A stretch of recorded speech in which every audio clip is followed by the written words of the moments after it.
A very good morning. Welcome to Civil Sapiens Connecting Wisely with Learners. आज के इस session में जो टॉपिक हम डिस्कस करेंगे is based on a report that says China में face risk of Tiananmen like global backlash amid this corona virus crisis. जो की पॉइंट्स आज हम डिस्कस करेंगे is about the details of the report, how it is related to Tiananmen square crackdown, a brief history of what is Tiananmen square crackdown, highlights of the report और क्या इस corona virus crisis को global wide spread से रोका जा सकता था, control किया जा सकता था. इन सारी चीज़ों को आज हम डिस्कस करेंगे. तो लेट्स बिगिन. एक इंटरनल रिपोर्ट सामने आई है जो कहती है कि China could face the risk of global backlash और ये कंडीशन इतनी वर्स्ट हो सकती है कि इन ड्यू कोर्स चाइना और यूएसए के बीच एक कन्फ्रंटेशन का रूप ले सकती है. आगे बढ़ने से पहले it is important to know what is this Tiananmen square crackdown. This incident traces back to the year 1989 जब बहुत सारे स्टूडेंट्स और वर्कर्स ने बीजिंग के Tiananmen स्क्वायर पे गैदर होकर साइलेंटली प्रोटेस्ट किया against the government. It turned out to be a massive pro democracy protest, but the then Chinese government ordered thousands of Chinese troops to enter Beijing's Tiananmen Square and got brutally killed thousands of unarmed protesters, जिसमें mainly students and workers थे. This brutal incident of mass massacre caught the sympathy of the international community and as a result बहुत सारे countries ने China पे restrictions impose कर दिए on economic and political front. अब बात करते हैं उस इंटरनल रिपोर्ट की जिसमें कि कहा गया है कि China could face the risk of Tiananmen like global backlash. इस रिपोर्ट की खास बात यह है कि इस रिपोर्ट को तैयार किया है CICIR ने, China institute of contemporary international relations ने, जो कि थिंक टैंक है of ministry of state security, जो कि चाइना की टॉप की इंटेलिजेंस एजेंसी है.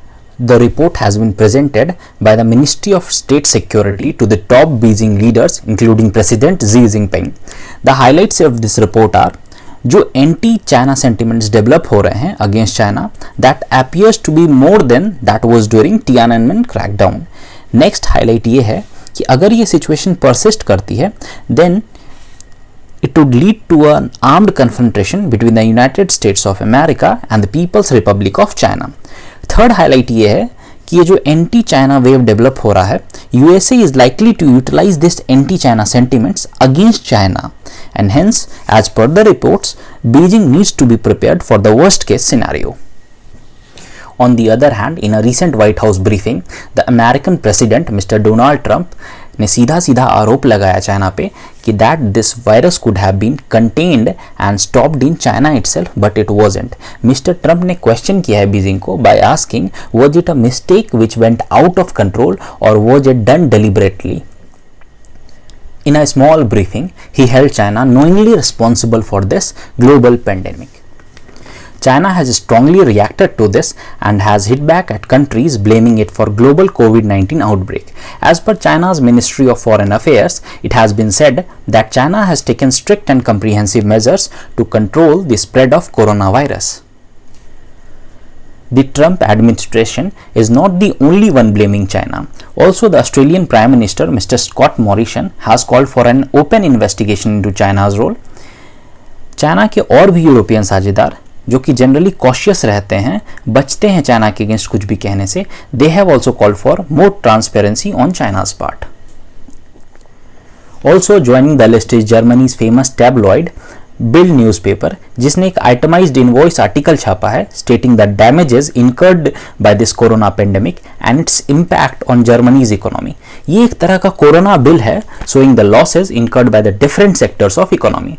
अब चाइनीज एम्बेसी ने इस पे स्ट्रांगली रिएक्ट किया है and has termed it as xenophobic, जिसका मतलब होता है out of hatred for foreigners. The leaked Five Eyes dossier on COVID-19 origin also supports the Western claim led by Mr. Trump. Somewhere it seems that the Chinese government deliberately covered up the coronavirus by silencing doctors who spoke out. अब सवाल ये है कि can China overcome the suspicion of its motive and regain that same trust on the global scale? This global wind of anti-sentiment might prove to be the real test for China. आज के session में इतना ही. For regular video updates, please subscribe and hit the bell icon. Thank you.